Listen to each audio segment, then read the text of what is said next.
Good afternoon, my dear audience and friends. My name is Aayla, and I'm hereditary practicing Siberian shaman. Very often people ask me such question: how do we realize all these sacrifices that get from you? I know that this question is very important, and I want to tell you about this now. When I visited Europe for the first time and walked along the European streets, I was amazed by its cleanliness. When I was for the first time in mountain, in Alps, I was amazed by cleanness and accuracy of people's relation to the nature. On European streets, I don't see old people who are just thrown away like I do see in Russia, Kazakhstan, and other countries of former Soviet Union. I don't see beggars who asks for alms, holding out their hands. Here, near the temples, flowers grow.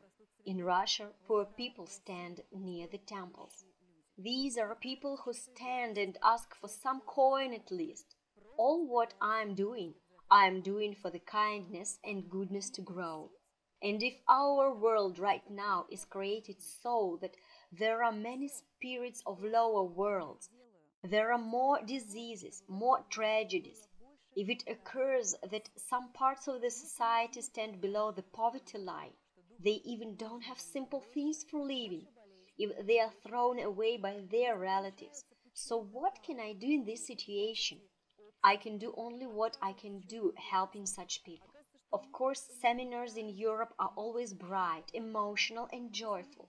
All people are positive, full of energy, and I thank you for this, because your sacrifice, which you give, is charged by your positive energy, optimism, and stability of the economy and stability of your life. And all your wonderful sacrifices goes to such countries which lack all this stability and positive. As I'm from Russia, first of all it goes to Russian people who are below the poverty line. Today I'd like to show you a little part of video. I thank this woman, the mother who agreed for making this video, as not every mother who has a sick child, not every old person at street who asks for alms allows to take a video. I thank mother of this girl who allows us to make a video about this girl and what is happening with her. These are only two cases in all Kazakhstan. This girl was born with so great lineage trauma when all her intestines was outside. They were not formed inside the body. Sure, doctors made an operation and put the stomach and intestines inside the body, but the thing is that the body didn't develop. The mother had a very difficult pregnancy. The economic situation in the country is poor. Also, problems in the family. The girl's genitals didn't develop. She doesn't have labia, though it is a girl. She doesn't have bladder and colon. Thus, this little girl has awful scars on the stomach and between her legs. And in her stomach she has two catheters, through which goes feces and urine. The girl doesn't have a colon, and this means that she can't digest food. That's why she is always hungry, and very few nutrients she gets from the food she eats. She can't eat hard food because the process of digestion is not good. Her legs are so thin. She is 3 years old and she has very thin legs. She can't walk. Just look to the eyes of this girl. These are lovely bright eyes of a child who wants to run. She talks already. She has absolutely normal mind. She understands everything. She has an elder sister who is healthy. And this girl wants to learn this world, wants to walk. But she still wears pampers because the process of excreta is all the time as she eats. There is a doctor who wanted to make an operation, but any operation needs money, and such operations are very expensive. Artificial bladder will be made. Artificial colon will be made, so that the girl will go to toilet as all other children do. Why I tell you all this? This is one of the cases when government doesn't support this family, can't give money for operation. There is no special hospital.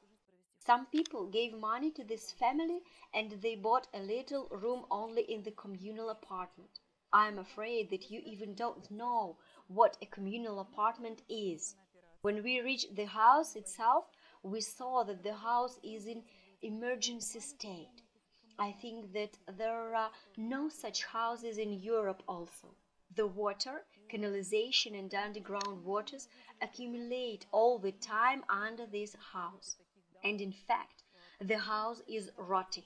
It is all full of mold and the smell is disgusting there. There is no official structure that will help this family. Doctors even don't come to see this child. Why I tell you all this in such details? There are two worlds on our planet Earth. There is a world that had already created systems which help such families and everything is good there. If such baby is born in Europe, there are special houses, financial support and so on. But there is also another world which doesn't have economic stability, the world where people live on the edge of survival. And on the other side of this edge, millions of people live. I want to tell you, I thank you so much that you sacrifice so generously. When we come to your cities with our seminars, when we participate on festivals, I am very grateful to you because your sacrifice, which you make with open heart, go to the help for such people as this little girl, to old people whom were quitted by their own children, to help such children whom the government rejected from. And we can give these bright souls an opportunity, a chance to develop in this world also. I thank you for this help, and I hope that I will always have this opportunity to help other people and make at least a little balance and harmony in our world. Thank you very much.